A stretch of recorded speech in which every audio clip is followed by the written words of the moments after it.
Bien, chers élèves, bonjour. Alors, dans cette vidéo, nous allons donc voir la formule pour calculer le volume d'une sphère. Donc, le seul solide qui nous reste à voir, c'est la sphère. Je précise que la sphère, c'est un nom féminin. Donc, on dit une sphère ou la sphère. D'accord? Bien, alors, qu'est-ce que c'est la sphère? Voilà donc la forme que ça nous donne. Alors, c'est un objet qui a une forme ronde, hein, et des exemples sont tellement multipliés dans la vie, hein. Nous avons par exemple le ballon de basket, le ballon un ballon de foot, hein, une bille, des oranges. Il y a certains oranges qui ont la forme donc d'une sphère. Voilà. Donc, le plus important pour nous, pour donc étudier le volume d'une sphère, on a juste besoin de connaître le rayon. Ça veut dire que même si on me donne le diamètre, hein, d'une sphère, pour calculer donc le volume, je dois diviser le diamètre d'abord par 2 pour avoir le rayon et faire le calcul. Alors la formule, c'est la suivante. Volume d'une sphère est égal à 4 sur 3, 4 tiers fois R au cube fois pi. R, c'est le rayon, hein, le rayon au cube fois pi. Donc 4 tiers du rayon au cube fois pi. Voilà la formule, c'est simple, c'est pas compliqué. Vous prenez votre calculatrice, vous faites 4 tiers multiplié par le rayon qu'on va vous donner au cube fois pi. Tout ça se met sur la calculatrice. D'accord? Bien.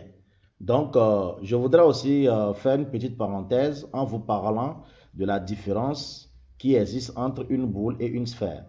Alors, vous allez voir ici deux objets qui ont la même forme, mais qui ne disent pas la même chose. Une boule, c'est en fait une sphère, mais à l'intérieur, il y a de la matière. Donc, c'est-à-dire l'intérieur est rempli. Un exemple, une bille ou une orange, par exemple. Hein, l'intérieur, il y a de la matière. Donc, c'est rempli. L'intérieur est rempli par une matière. Vous voyez? Alors que une sphère, c'est un, une sphère a la même forme qu'une boule, à la différence qu'à l'intérieur, c'est vide. Elle est vide dans l'intérieur. Par exemple, un ballon. Un ballon, l'intérieur n'a rien. Vous allez me dire qu'on a de l'air. Oui, on a l'air, mais l'air n'est pas une matière à toucher. Vous voyez? Alors nous, en mathématiques, on parle d'une matière qu'on peut toucher. Alors ici, à l'intérieur, pour nous, c'est un vide. Il n'y a rien à l'intérieur que de l'air. Donc c'est un vide pour nous. Hein? Donc on donnera l'exemple d'un ballon de baudruche, d'un ballon de football, d'un ballon de basket, etc. Donc mettez la différence entre une boule et une sphère. Lorsque je parle de boule, l'intérieur est rempli. Lorsque je parle de sphère, l'intérieur est vide. Mais je tiens à préciser que le volume d'une boule a la même formule que le volume d'une sphère. Que ce soit boule ou sphère, ils ont la même formule de calcul de volume. D'accord? Bien, nous allons faire donc un petit exercice d'application. Naranja presse 24 oranges identiques de 4 cm de rayon. Alors, ça veut dire que là, mes oranges sont considérées comme une boule, dont je connais donc le rayon ici. Donc, une orange, voilà son rayon qui est 4 cm. On me demande de calculer le volume. Alors, je vais utiliser directement la formule. La formule pour calculer le volume, je la connais. Donc, c'est 4 tiers fois R au cube fois pi. Est-ce que je connais le rayon? Oui, je la connais. Je le connais. Voilà. Le rayon est connu dans l'exercice. Donc, je le remplace simplement. Alors, je mets 4 tiers fois 4 au cube fois pi. Tout simplement. Et là, j'ai une valeur approchée donc du volume demandé. Et je mets une phrase réponse. Le volume de l'orange est 268,08 cm3. Vous pouvez vérifier en utilisant votre calculatrice, vous trouverez la même valeur. Alors, comme devoir, je vous demanderai de me faire dans ce premier exercice, qui est donc de type brevet. Alors, il s'agit de quoi? Il s'agit d'un corps qu'on appelle le boudin, hein, donc pour amortir des chocs contre les autres embarcations ou le quai, les péniches sont équipées de boudins de protection.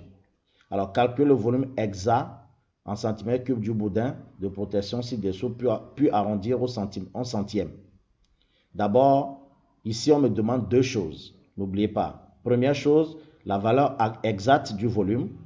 Donc, je vous ai déjà dit que dans la valeur exacte du volume, il doit avoir pi. Et la valeur approchée en s'arrêtant à deux chiffres après la virgule, c'est-à-dire au centième. D'accord? Bien. Je vais me demander, le boudin en question est composé de quel solide? Nous avons ici un cylindre et 2 demi-sphères. 2 demi-sphères et puis un cylindre. Vous voyez? Alors 2 demi-sphères, ça donne une sphère en réalité. Voilà, donc plus un cylindre. Alors pour calculer le volume de l'ensemble du boudin, je dois d'abord calculer le volume du cylindre et calculer le volume d'une boule en même temps ou d'une sphère en même temps. Puisque ça va être 2 demi-sphères, ça donne une sphère. Et je vous avais dit la dernière fois qu'au brevet, puisque c'est un sujet de brevet, on vous donne toujours les formules. Alors voilà le volume et la formule pour calculer le volume d'un cylindre, rayon carré fois pi fois hauteur. Et pour calculer le volume d'une boule, 4 tiers de R 4 tiers fois pi fois R au cube. Ou bien 4 tiers de R au cube fois pi, c'est la même chose. Vous voyez? Donc ça va vous permettre de calculer d'abord le volume du cylindre, de calculer le volume de la boule ou bien de la sphère divisé par 2, quand vous faites la somme, ça donne le même volume. Donc le volume d'une boule, 4 tiers de R au cube fois pi. Et vous faites la somme des deux volumes, tout simplement. Et vous allez trouver le volume donc du boudin. Hein? Première chose, vous allez trouver la valeur exacte. Deuxième chose, vous devez trouver la valeur arrondie au centième. D'accord? Bien. L'exercice numéro 2. Alors, il s'agit donc du ballon de Yacine. Yacine a acheté un ballon représenté par la figure ci-dessous, calculer son volume. Ici, on ne m'a pas précisé c'est la valeur exacte du volume ou bien la valeur approchée. Alors, je fais ce que je veux.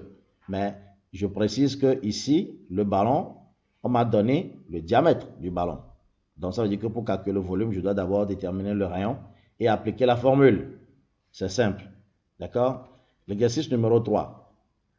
Alors, un cendrier fabriqué à bronze a la forme d'une demi-sphère de 7 cm de diamètre et creusé dans un parallélépipède rectangle de dimension 8 cm, 8 cm et 5 cm. Voilà 8, 8 et 5. Alors, calculez l'arrondi au millimètre du volume de bronze utilisé. Alors, je précise que cette matière ou bien ce solide est fabriqué en bronze. Alors, on me demande de calculer le volume du solide en question, qui est le cendrier. Alors, vous devez, dans un premier temps, calculer le volume de ce pavé. Et puis, vous devez calculer aussi le volume de la sphère qui est à l'intérieur. Parce qu'il y a une sphère qui est creusée. Vous voyez, on a creusé l'intérieur. Je dois calculer, c'est une demi-sphère. On a bien précisé que c'est une demi-sphère. Alors, je connais le diamètre.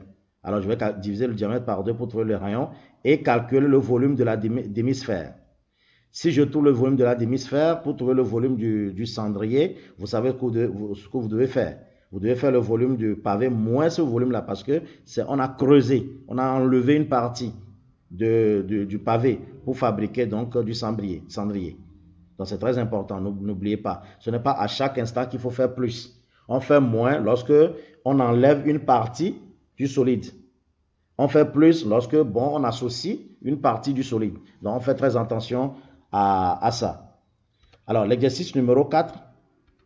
Voilà, donc, on vous présente une glace. On considère une glace qui est composée d'un cône et d'une demi-sphère, ou bien demi-boule. D'accord? Voilà, un cône qui est en bas et une demi-boule en haut. Je connais donc le rayon donc, de la demi-boule et je connais aussi en même temps le rayon du cône.